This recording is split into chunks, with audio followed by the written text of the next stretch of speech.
Why is Nosferatu not scary, and is this a misstep or a masterpiece? And after finally getting a good glimpse of Orlok in the theaters, I'm grappling with a few questions. So, is Robert Eggers' new horror adaptation as good as people are hyping it, or even I was hoping for? Or is it some new cerebral, hyper-stylized Gothic masterpiece that some are citing it as, similar to the last count that I covered, and more art house than haunted house, more vibey than scary? Or is it an unexpected turn for this director, more of a straightforward studio reboot dressed up as an A24 genre film, or could it be some hybrid creature that attempts both? Well, sort of yes and sort of no to all that, but what bothers me is that I think there were a few clear elements that held this film back, including one glaring one for me that kept it from being a true horror masterpiece, and even if it was pretty close. And then Orlok, where does this reimagining of the Count fit in the pantheon of undead Transylvanian noblemen that came before him? Because I've got some thoughts. Now, my main complaints are threefold, which I can sum up with 3 C's: casting, cohesion, and the Count. And let me say this up front, as I am a fan of Eggers and also have never directed a feature film, but I have worked on enough films and TV productions to know what a massive undertaking even finishing a film like this would be, let alone one of this scale that is also attempting to retell a story with this weight, one that's been adapted hundreds, maybe thousands of times. So I'm well aware of what he has accomplished here with Nosferatu. So for me to nitpick on how almost good it is or not scary it is, some guy on the internet, well, that does seem silly, and this is not lost on me. But I say this with love, as I can both imagine how difficult pulling off this film was, and for me, how also close it was to being truly great.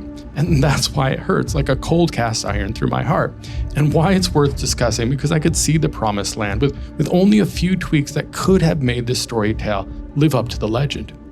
And the story, if you didn't know, is a knockoff, as in Nosferatu is the Timu Dracula, and I'm sure there would be a dumb meme about it if the internet existed back then. Yet, the original F.W. Murnau's 1922 Nosferatu was created as a blatant copy of Bram Stoker's Dracula with poorly disguised plot changes, along with new character names, hoping to avoid copyright issues. And while some have argued that Murnau wanted to recenter the story for German audiences, and Eggers seems to also indicate that this version was instead more true in a sense due to being closer geographically to the original folklore of southeastern Europe, the same folklore that inspired the Irishman, Bram Stoker. So who's ripping off who here? Well, if you look at the plot, it's not really a question.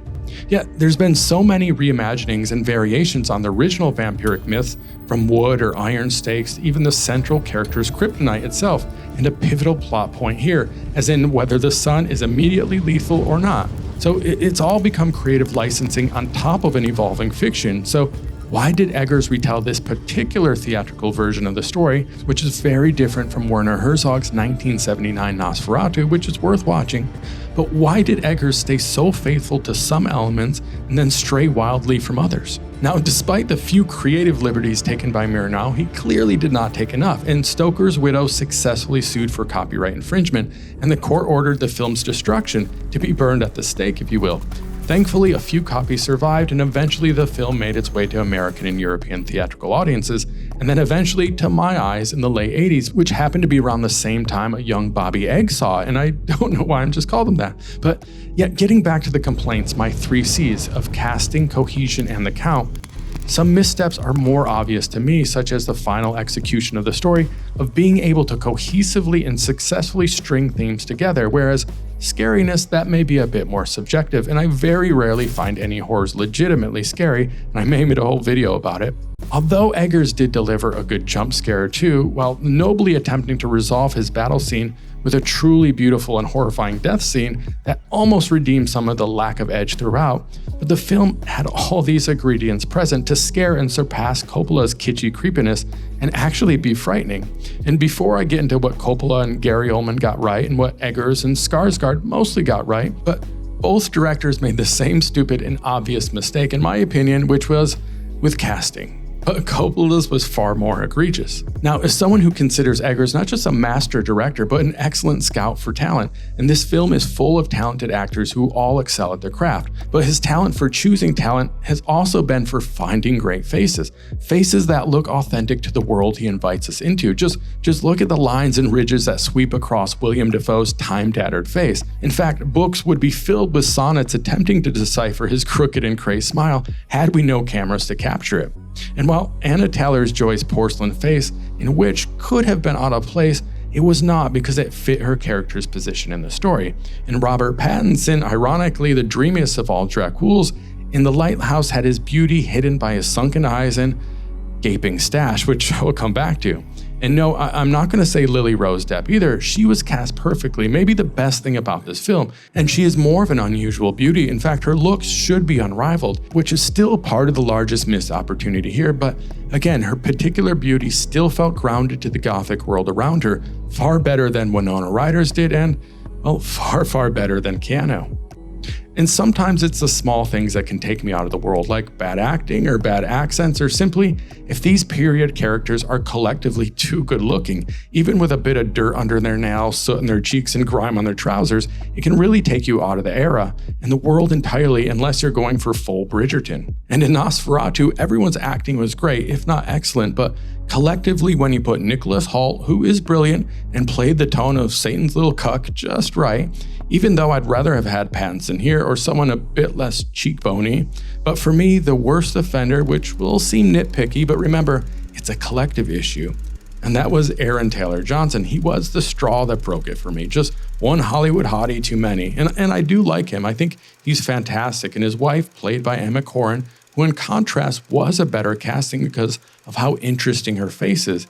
But again, collectively, the four young leads did not feel grounded in this plaguey backdrop, especially when face to face with Dafoe's untamed pupils, his flapping crow's feet, and his Mad Hatter of a mouth hole. Yet, even when you nail the casting, you also have to nail the character, and that's what was missed for me with Ellen, performed by Lily-Rose Depp, who was still, again, the best part of the film while still also being the most messed up. So what I gather, placing Ellen as the protagonist really helped drive the creation of this adaptation, which also makes the most sense to me story-wise. And to make her the hero means giving her the power. And this is where I will begin giving light spoilers before I reveal to you my takes on what they did with Bill Skarsgard, turning him into Orlok. But I waited to release this video because only a few days ago with a new TV spot did the studio reveal some of the character design on their own. Yet I don't want to ruin it for you, so if you plan on seeing the film, go to the theater now and come back, but this is your warning. Okay, so making Ellen the supernatural priestess subdued by the oppression of the day, a sort of witch in restraints who gains confidence to, in the end, defeat her suitor, all this is great and ripe for character development, but then why not fully deliver on this arc? Because the film is leading up to this moment, the moment she should take the dagger and defeat the demon. Instead, what she actually ends up doing is haphazardly slaying a sleepy dragon who slips on her sword. Now, this was clearly a huge missed opportunity that felt bizarre in its omission because it was so obvious. But again, movies are so hard to make, I get it. However, it was then the whole push and pull of this film where I was most confused and let down, as I couldn't tell from scene to scene if we were getting a period drama, a Dracula adaptation, a witch's tale, or a demon possession story. See, there was no fluid through line within these sparsely layered supernatural elements. There was no continuity in the fever dream, no attempt to uncover the occult or sink one's teeth into the plague motif. There were so many ideas floating on the periphery for social commentary about classism, mysticism, feminism, and let alone vampirism, and all of it was never anything more than hinted at or awkwardly pointed to. And with commentary, I don't mean with some veiled trending political topic coverage, I mean something deeper and darker and more ancient, whereas even Murnau's and Herzog's films seem dripping with this by comparison. And on top of all those exclusions, even worse, where was all the weirdness? And aside from the multitude of motifs to pick from, like planes already fueled up, ready to take flight, he kept most of them in the hangar, and those few that did take off, barely one or two even came close to landing, which I could possibly forgive had all these thematic hijackings also not been coupled with pacing issues, and specifically the pacing of tension.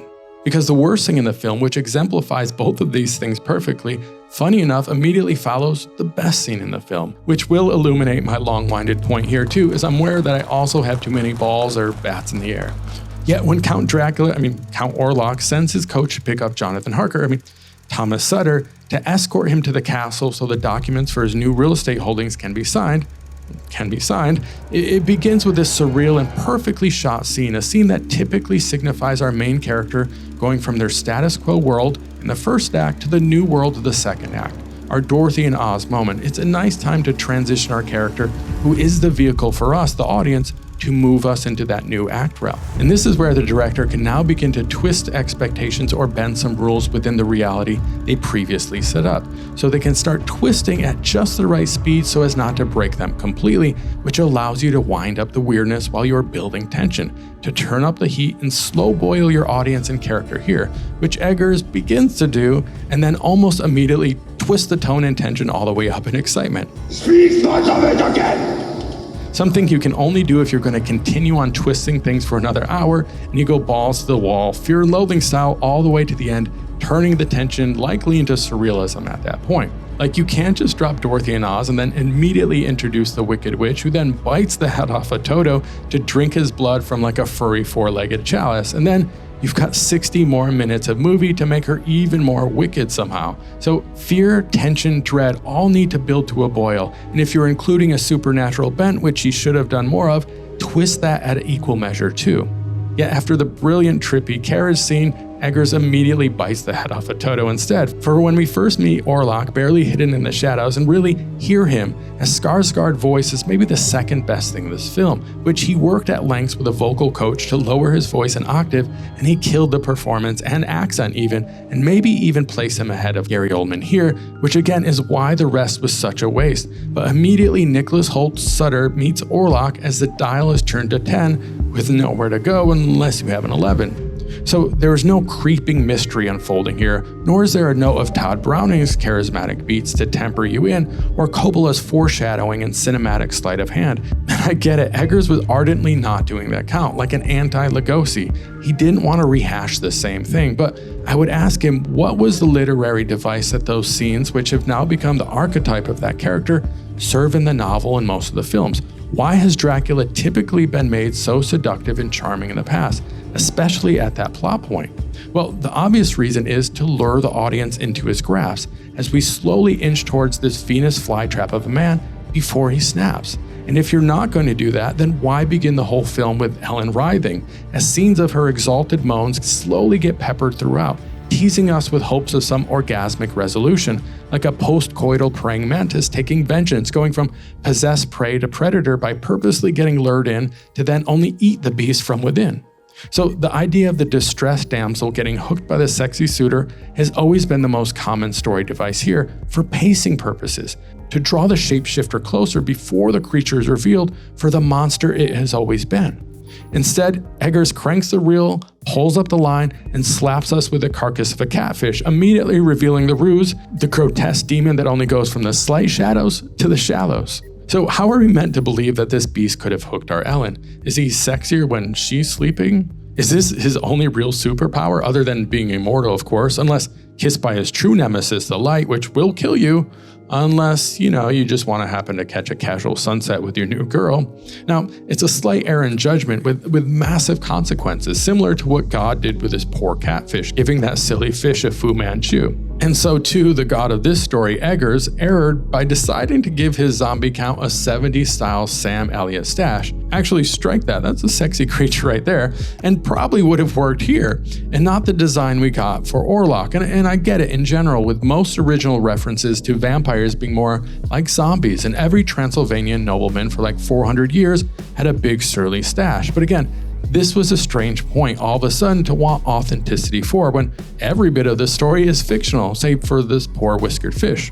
And I'm fine with making this zombie warlock look nothing like Max Schreck, but you then give him this wispy comb over and that thing above his lip, which is not a Sam Elliott. Instead, we get a shoe-in to win a Frank Zappa lookalike contest. However, he does bear an uncanny resemblance to Vlad, the true source inspiration, yet there has to be a multitude of ways to make a mustache scary, but like this. And yet somehow he landed on the one that wasn't, as if there's only one way to skin a fish or cat. and it just didn't do it for me, but give me some hair clippers and I could probably give that mustache a makeover.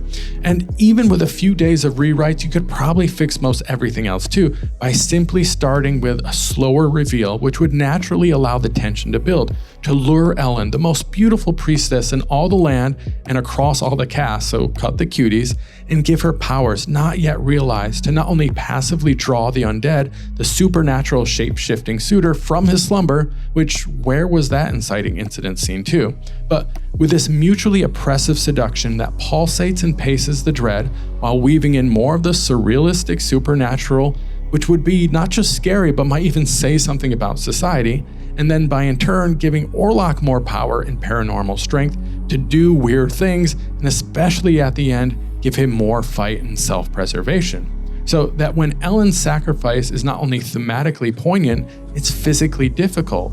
So if she's going to sacrifice herself, let her tap into something that she's learned from the occult and Dafoe that allows her to keep the beast at rest. And then with all her might, when he tries to flee for his life or undeath, as her powers awaken, to proactively prey on him in our battle scene before we finally see his true demonic self, with Satan's stash and all if done well, making her the rightful hero of this gothic tragedy. And with this subtle shift of sensual and supernatural payoff, a climax and release of this little death, that scene would have been a rewarding commentary in and of itself. And along with a slight revision to the cast, a better paced tension throughout, and with a less of a Luigi-like count, I might have considered Nosferatu scary, making it the modern day masterpiece that it almost was. Now, thank you for your time and attention. I got a bunch more videos like this on the way, so consider following along and subscribing. All right, thanks guys, bye.